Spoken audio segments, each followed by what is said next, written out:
Assalamualaikum warahmatullahi wabarakatuh. Perkenalkan, kami dari kelompok 2 yang beranggotakan 2 orang.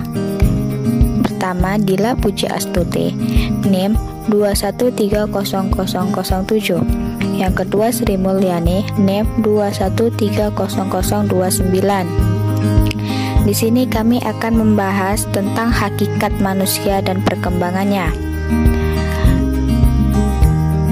Dalam materi ini terdapat 3 poin. Yang pertama, dimensi-dimensi hakikat manusia. Yang kedua, pengembangan dimensi hakikat manusia. Dan yang ketiga yaitu sosok manusia seutuhnya.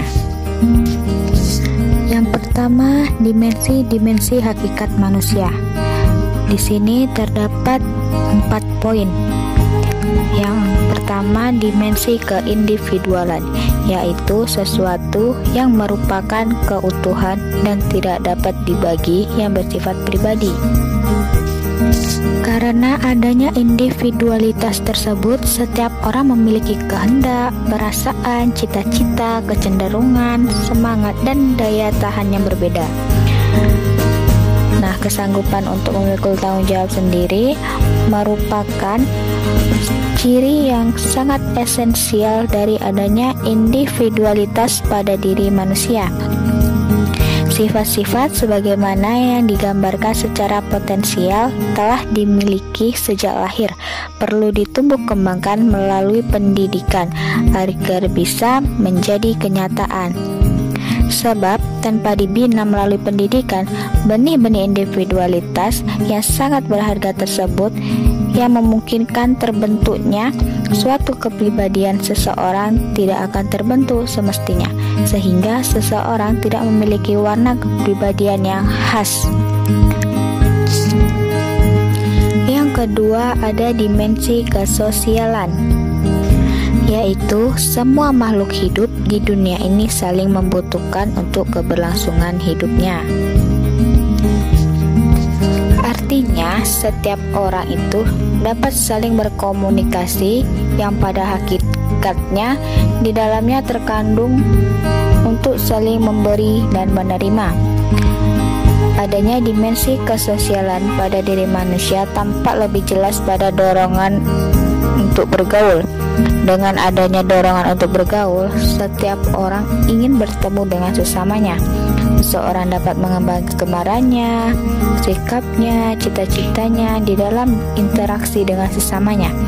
Seseorang berkesempatan untuk belajar dari orang lain, mengidentifikasi sifat-sifat yang dikagumi dari orang lain untuk dimilikinya, serta menolak sifat yang tidak dicocokinya.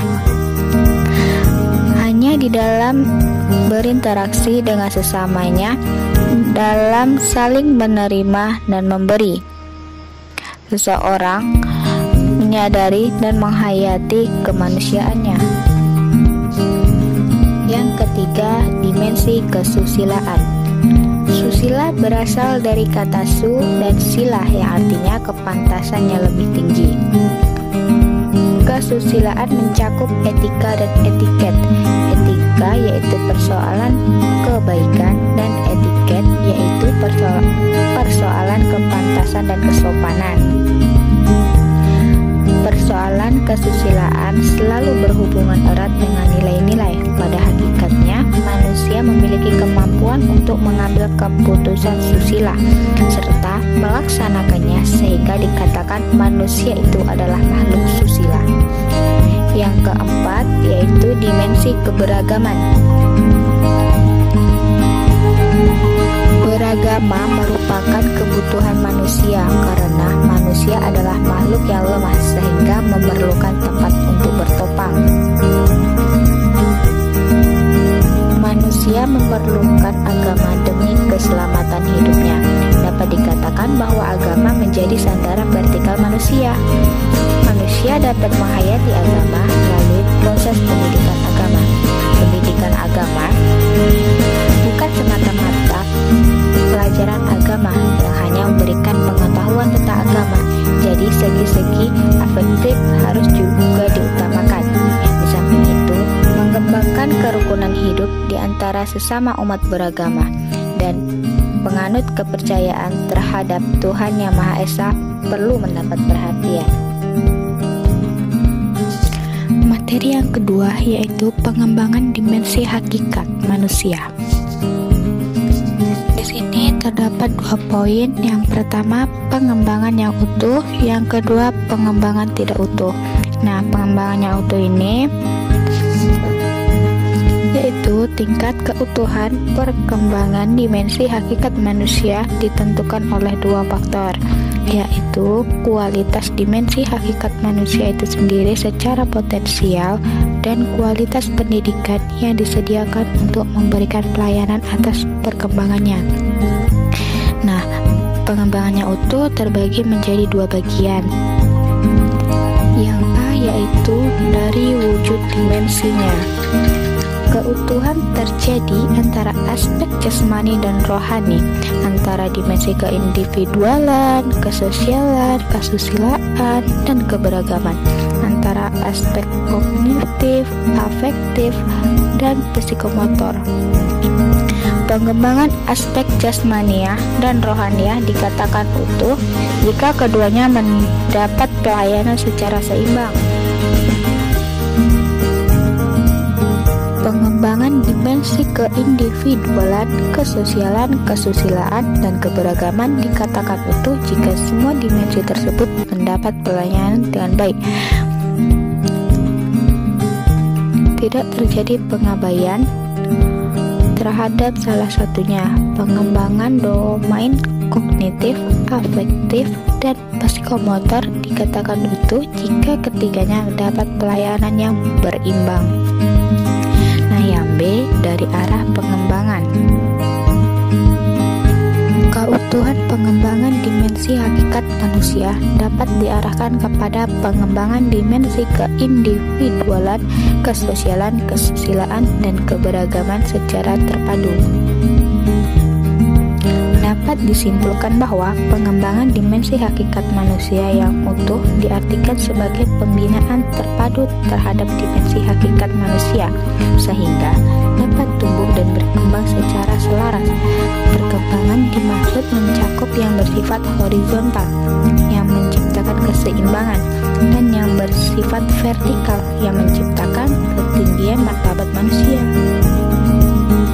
Nah, dengan demikian totalitas membentuk manusia menjadi yang utuh. Poin yang kedua yaitu pengembangan yang tidak utuh. Pengembangan yang tidak utuh terhadap dimensi hakikat manusia akan terjadi di dalam proses pengembangan jika ada unsur dimensi hakikat manusia yang terabaikan untuk ditangani. Misalnya, dimensi kesosialan didominasi oleh pengembangan dimensi keindividualan, ataupun domain afektif didominasi oleh pengembangan dimensi keindividualan, ataupun domain afektif didominasi oleh pengembangan domain kognitif. Demikian pula secara vertikal, ada domain tingkah laku, terabaikan penanganannya. Pengembangan yang tidak utuh berakibat terbentuknya kepribadian yang pincang dan tidak mantap. Pengembangan semacam ini merupakan pengembangan yang patologis. Pembahasan yang terakhir yaitu sosok manusia seutuhnya.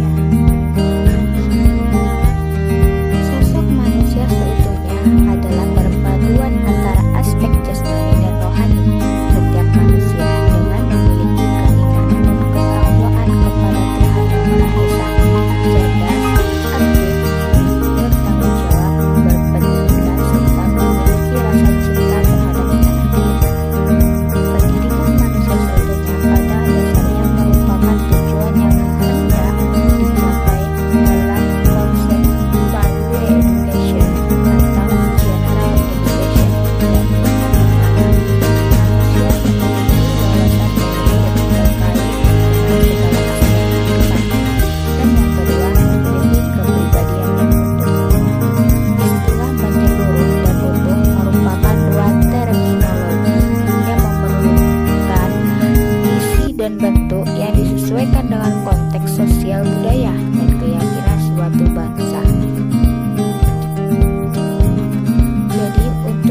menghasilkan manusia utuh, diperlukan suri tauladan bersama antar keluarga, masyarakat, dan guru di sekolah sebagai wakil pemerintah.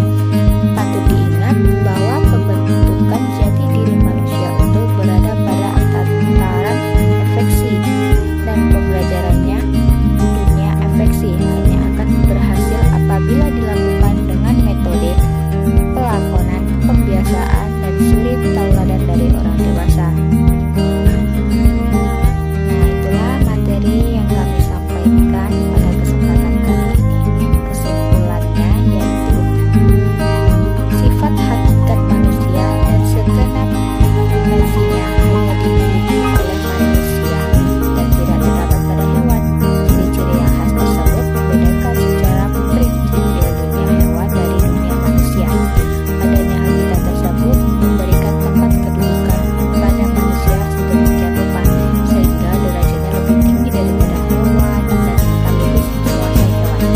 Salah satu hakikat yang istimewa ialah adanya kemampuan menghayati kebahagiaan pada manusia.